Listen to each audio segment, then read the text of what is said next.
Geraghty of National Review, and my next guest really needs no introduction.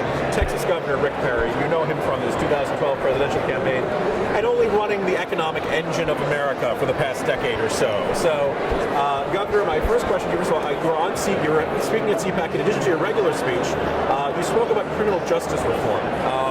Now, we tend to think of Texas governors as being these tough, mean hombres who are ready to, throw away people and lock away the key, and clearly you kind of move in a different direction. So could you just take a minute or two to articulate what your new approach to criminal justice and different reforms in Texas have been? And I think it's important to keep in perspective that Texas is still a pretty tough on crime place. Understood. All right. That if you want to commit a crime, Texas may not be the place you want to do it. No. Right. But with that said, the idea that 20 years ago we had minor nonviolent events that put people in prison for a lifetime, or put them in prison for an extended period of time where they learned how to be really hardened criminals. Yes.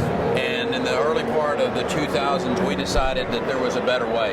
And actually, it was a district judge from up in Dallas, Texas, who had an idea about drug courts. And that is morphed into courts for drug offenders. It's not only morphed into courts for veterans who have gotten into trouble, for prostitution. They're very specialized courts that intervene. And instead of putting somebody away and throwing away the key, what we do is we intervene. We have opportunities for shock probation, for instance, for different approaches, giving the judges some fairly good leeway into looking at this case. We happen to think that mandatory sentencing, particularly at the federal level, has been a very bad experiment in public policy. So, and the results, I think, speak for themselves. Yeah. Our crime rate is the lowest it's been since 1967. Our prison population is 96% of capacity.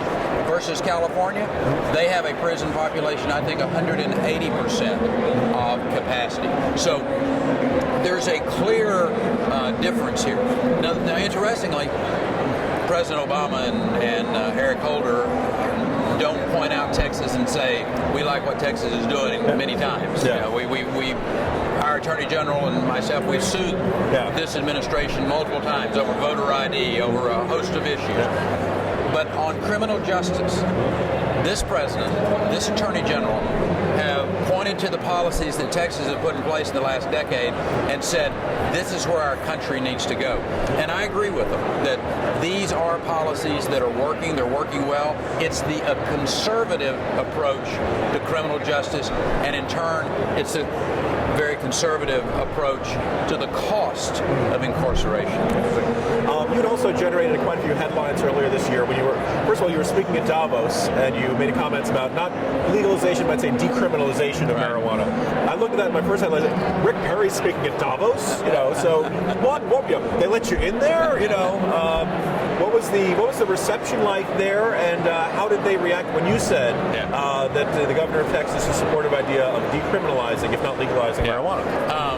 Well, it was an invitation to come to Davos, and I was like you. I had always thought it was a place where elites get together and drink wine and eat cheese. Yes, Well, what I found was there's a little bit of that goes on. All right. Okay. Yeah. But actually, it was an opportunity to meet some very, very influential people. We had 63 different meetings in a 4-day period of time that were substantive meetings. Now, sometimes it was a meeting in the hallway. Someone that I wanted to have a conversation with. Someone that wanted to have a conversation with the governor of Texas. But it was a very, very efficient way to have conversations with people that are now paying great dividends from the standpoint of follow-ups and what have you, whether it's economic development opportunities, whether it's concepts of digitalization that we're having with the company of Cisco Systems and what they're doing in Israel, and just some great opportunities. Now, I was asked to speak on a panel with Kofi Annan, the president of Colombia, and the head of the Human Rights Watch, all pro-legalization of drugs, individuals. I was the only person on that panel that was not for legalizing drugs. What we talked about, and people get, I think this is a word game all too often, that when you hear the word decriminalization, that means make it legal. Not at all. In the state of Texas, smoking marijuana and having those types of drugs is still illegal, and there's still a punishment. But what we have found over a decade, and again, this goes back to our drug courts and early intervention and being able to really reduce the recidivism rates in our prisons, is that we put smart regulations into place and have recognized that sending a young individual to prison for a small amount of a drug, in this case marijuana, which we were talking about there, was not smart, that it destroyed their lives. And so what we've done is thoughtfully still punished you. This is not in any form or fashion. These are bad substances that are bad for you, and there is a punishment that's going to be associated with it. But the shock probation and the intervention and the other ways of which we are allowing young people to get their lives back and giving people a second chance, that is now being accepted across the country as a thoughtful way to develop criminal justice in other states. I'm going to ask you about your future plans in a second, but if you read some Democrat strategists or liberal blogs, we're going to turn Texas blue is a slogan. Maybe not this cycle, maybe next cycle.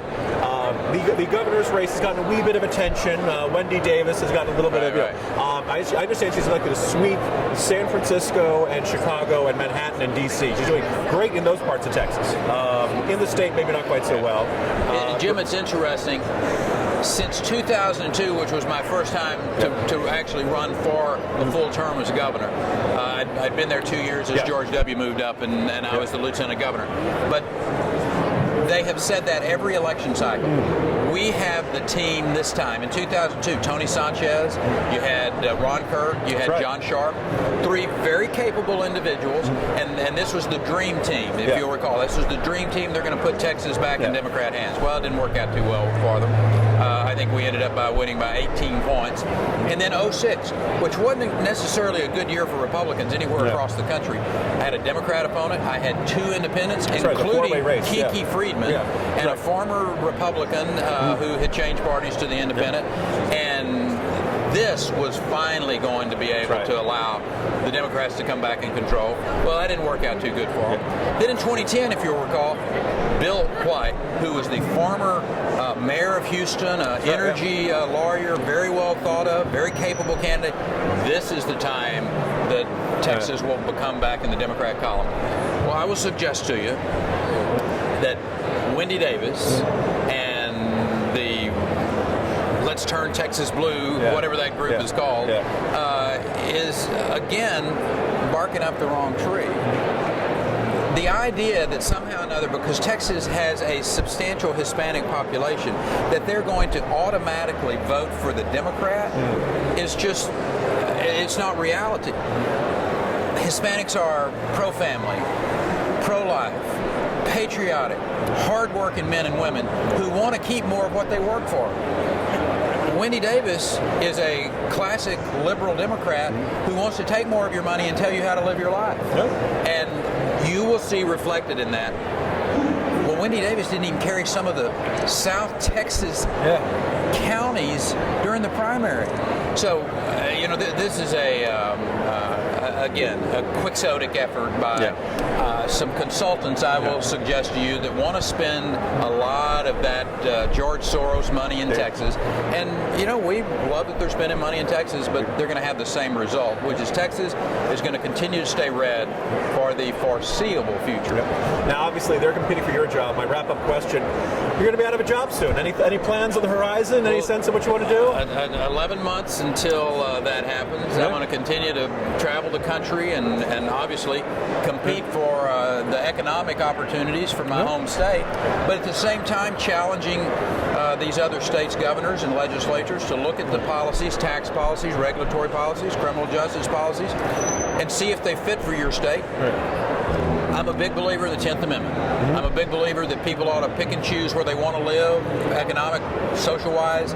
And if you want to live in a state that's got high taxes, high regulation, New York's always available. There you go. I was just saying, there is some real estate that could be available in like January 2017 if you're interested. But Governor Perry, thanks very much for joining us. It's good to be with you.